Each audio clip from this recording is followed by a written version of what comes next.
The divergence test, also known as the nth term test, only tells us if a series diverges, and that's all it tells us.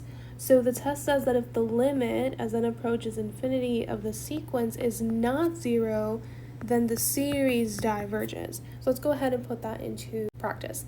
So in this case, remember that your series is the sum of the sequence, and so this stands for sum of the sequence. And so in this case, these over here are your sequences, right? So n squared is your sequence, so we're just going to go ahead and take the limit as n approaches infinity of your sequence. And what is that? Well, that's really just infinity squared, which is just infinity still, and that's not equal to 0. And so because it's not equal to 0, then by the divergence test, this series diverges. And then we say where the limit as a sequence is not equal to 0, this series diverges. So that's what you would write on your exam. So in this case, we take the limit as n approaches infinity of the sequence. Now this is a rational fraction, so we divide every term in the fraction by the term with the highest power in the denominator, so that is n to the first power. So we're going to divide everything by n. This cancels out to be 1, this cancels out to be 1. So we're left with the limit as n approaches infinity of 1 plus 1 over n. We plug in 1 to infinity. That becomes 0, right? Because one whole divided into infinitely small pieces becomes infinitely smaller. So small that it's 0. 1 over 1, which is just 1, and that is not equal to 0. 1 is not equal to 0. So then we say, by the divergence test, this series diverges.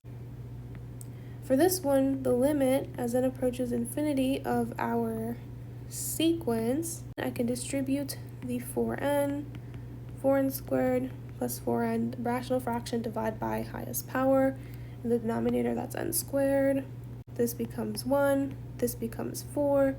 So we have that the limit as n approaches infinity of 1 plus 2 over n squared, 4 plus 4 over n, because one of the n's cancel out here. We take the infinity and plug it in. This is really just infinity.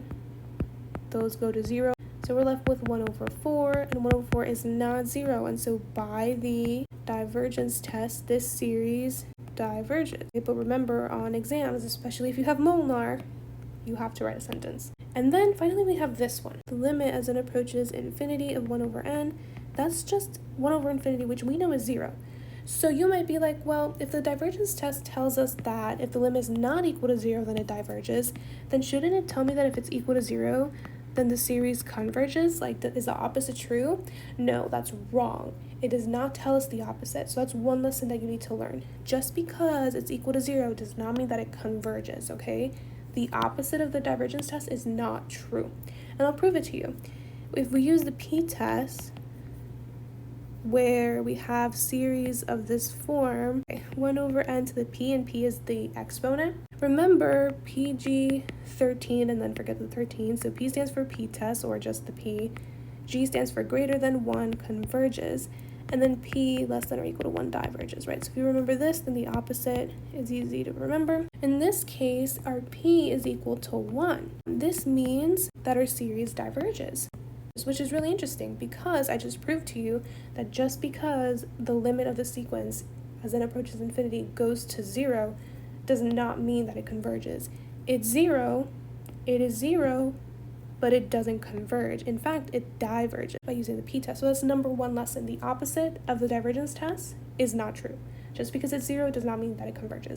Also, side note, when you're working on exams and you're asked whether a series converges or diverges, one of the first tests you should try is the divergence test, because from the get-go, if you know that the limit is not 0, then you know for a fact that the series diverges, so you don't have to do any more work. But if this test does not work, that doesn't tell you anything whether the series diverges or converges.